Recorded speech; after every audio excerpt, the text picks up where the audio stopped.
Alright, if I were a bloodwing, where would I be? We'll start at the inn. It only makes sense. Raspberries, strawberries, blueberries, they all grow in abundance around Stonebury. We even have a fairy tale about it.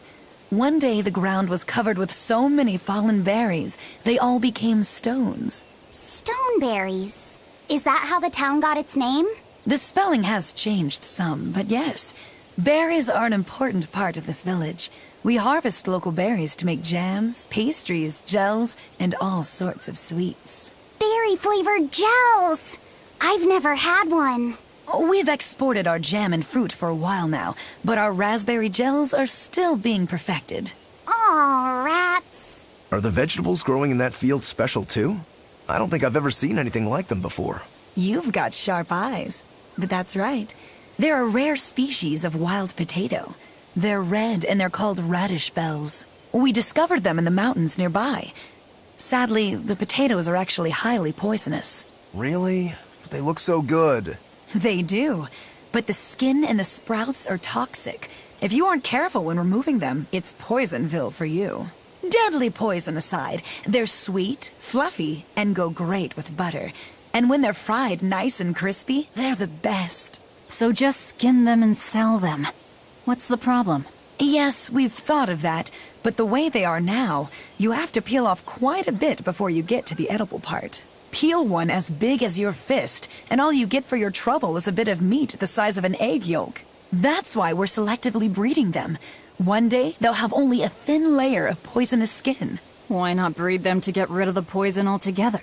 With no poison, bugs will eat them, and they'll be more vulnerable to cold and heat. With potatoes, as with people, getting rid of everything harmful isn't always for the best.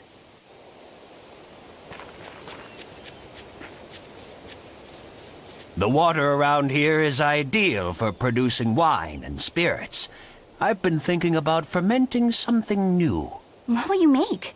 This region's specialty is berries, so a berry wine? But the chilly air and level of humidity here should be just right for making an amber draft, don't you think? Considering the geography around here, the water must contain a high mineral content. If you use it to make a rice wine, the taste will be unique. I've considered all those options, but I must create something that can surpass my greatest rival, Sleeping Princess. But that's nearly impossible to make. Exactly. Not an easy task, to say the least. Sleeping Princess is made by filling an emerald cask with water from an enchanted mountain spring and sitting it in direct sunlight for 7 years. The water's magic causes it to change color each year. When it reaches the same deep green hue of the cask, it's ready. Solar fermenting, huh? It won't be easy to surpass a marvel of the winemaking world like Sleeping Princess. True, but I've finally found it. The ultimate stone. A gemstone? Will you make a cask from it? That would just make it an imitation. No, what I found can only be called a natural rock filter. You're filtering wine with a rock? Deep in the heart of these mountains, I found a stone that absorbs liquids. I tried using it to filter a berry wine. The taste of it was unbelievably crisp and bright. It preserved the luscious richness of the berries, while adding a clarity that left me breathless.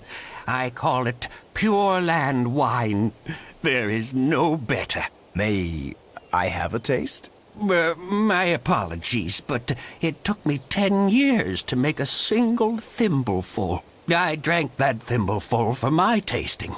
It'll be about 50 years before I can make a decent batch. I doubt I'll see a full bottle in my lifetime. 50 years, huh? Meet you back here then? I've never been so glad not to be human.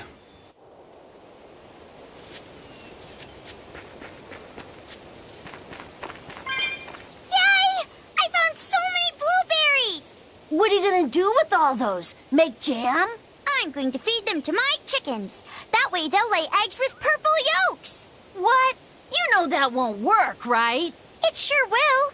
The color of yolks change depending on what a hen eats. My grandma taught me that. Actually, we always feed our chickens corn.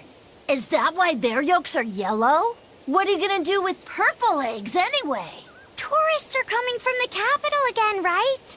I bet they've never seen purple eggs, so I figure I could sell them for a lot. Maybe I can even make our village famous! You've thought this out. But will they really sell? You know what they'd make, right?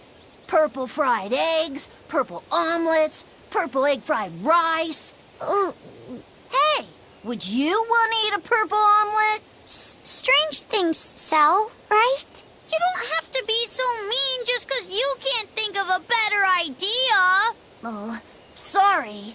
Here, let me help you. Fine. Go catch a whole barrel full of jewel beetles. If we feed them to my chickens, we'll get eggs with yolks like shining jewels. I really wouldn't want to be your chickens, but... okay. What a carefree village. But you know, this is what really makes humanity amazing to me. Attempting the impossible. Reaching for the stars, just as a matter of course. Aye. Though we may stumble countless times on our way, we can achieve anything we put our minds to. Attempting the impossible, huh? That's all well and good, but there are some lines that should never be crossed. Purple eggs. Blech.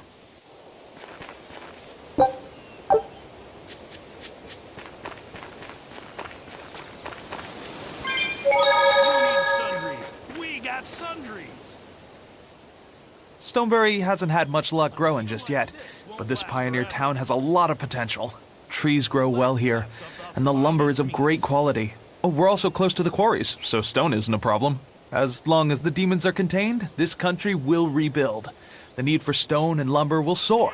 Best of all, this area is quiet, has beautiful lakes, and is a perfect place for a craftsman like me to work. And why settle for anything less? I do feel that you might be a bit short-handed here. It's hard to build without manpower. You're right. We need something to attract new settlers. Maybe some sort of specialty item? Is there any fruit or vegetable that can only be found around here? There is a type of potato called the radish bell that we grow, but it's got a few, quirks. If you want to attract people, you should just ring a bell. Come to Stonebury, where the money grows on trees. A bell tower, huh? That might actually work. We can even use local stones for the bell. The Stonebury Stone Belfry. It won't work. Huh? Try hitting a rock. Doesn't ring. Ah, how could I have missed that? I'm still such a novice. My master taught me better than this. Think before you build. That's what he always said. I need to do better and not sully his name.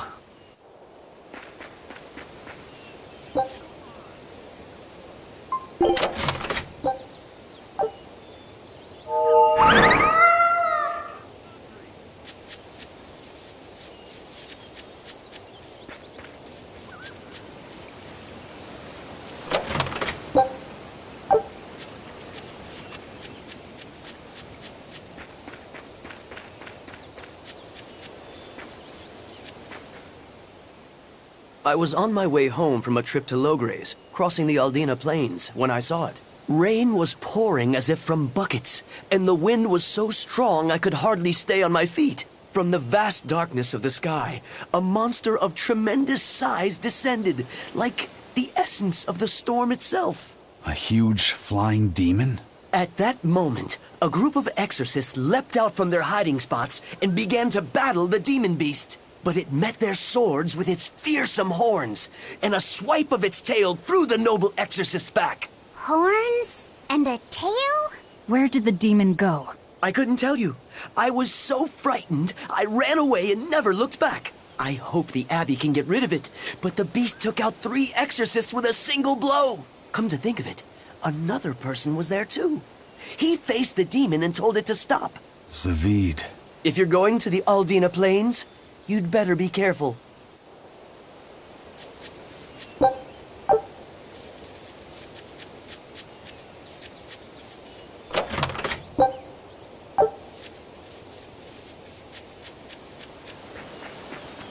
deal like this won't last forever.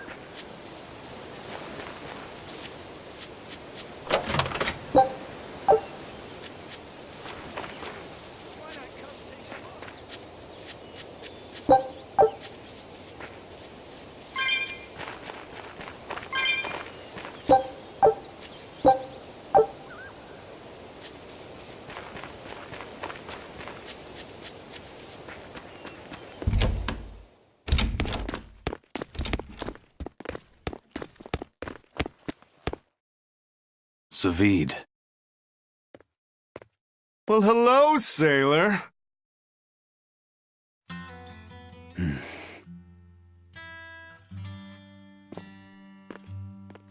Are you waiting for someone? Nope. Just saying a prayer for someone. Someone? Let's go. Clearly there aren't any bloodwings here. You're just going to leave? I'm right here. Everybody has times they need to be alone.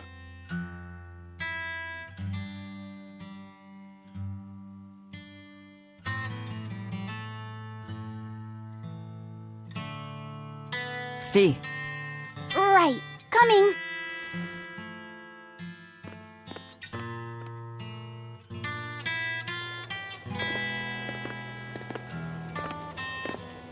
What do you think he was praying about? Well, for one thing, he was drinking a bottle of Thorny Forest. Oh my. The drink you share with your special someone when you're going to be married for life! How romantic! But getting your hands on that stuff is no small feat. I can only hope I'll get a chance to taste it someday. That must have had an important meaning for Savid. That's why you left him alone. Don't read too much into it. You're Velvet, right? Huh, you must be the one who's seen the demon we're after. We saw a big snake-looking dragon fly over on the way here. Is that what you saw too? Yes, that's the one. It nests at the top of the mountain in Aldina Plains. We went to look ourselves. No dragon. It only returns to its nest on rainy days. Rainy days, you say?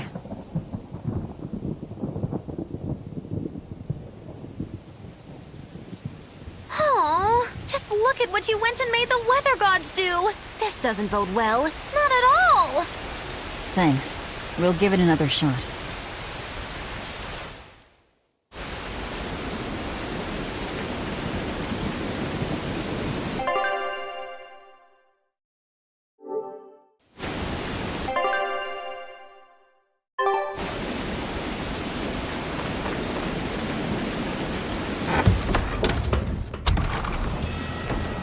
Hey there. Our meeting like this must be Providence, meow. We're in a hurry. Save it, cats. All the better, meow. I've just stumbled upon a perfectly nifty piece of stone just for you. What's it for? That's not a geoboard, is it? Bingo! I dug it out of some ruins, meow. They were made by Norman Meowny years ago for surfing along Earth pulses, but I can't use it, so I figured I'd pawn it off on someone else who could, meow. Wait, Norman made this? That doesn't exactly inspire confidence. Don't be so mean! We're capable of exceptional things! Sometimes. When a Norman speaks their own name, the board springs to life and whisks its masters away at top speed. They'll even plow right through weak demons. You can say it's our masterwork, even if we sorta stumbled on it by accident. Huh. Well, then I apologize. So we can ride this as long as we have Genfu with us, right? Well, kind of. Do you have to use your true name to activate it? Not my true name, no. My Norman name. Wouldn't that just be Bienfu? No. Norman have a separate name that goes something like Norman so-and-so. It's almost more a title than a name. Often the name has something to do with what they're good at. Something like attack, or chain, or aqua. Right. You could say names like Bienfu and Grimoire are more like stage names. I actually don't know Bienfu's Norman name, but I can't wait to find out. What is your name, Bienfu? Come on, out with it. We're in a hurry. Norman Brave. Whoa, look at that! Wait, Bienfu. Your Norman name is Brave? That is so deliciously absurd! Why do you think I've never told you before, Bien? At least the board works, meow. And if we get on this board, it'll move us around? Well, about that. The board propels itself by pushing against Earth pulse flows. To do that, the board needs information on the flows.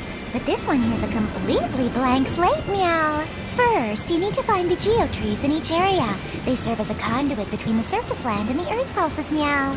Once you've actually located a geotree, you can record that area's Earth pulse data into your geoboard, meow. Got it.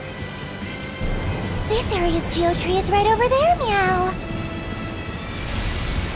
All right then. So long as we find more geotrees, we'll be able to use the geoboard to travel much more quickly.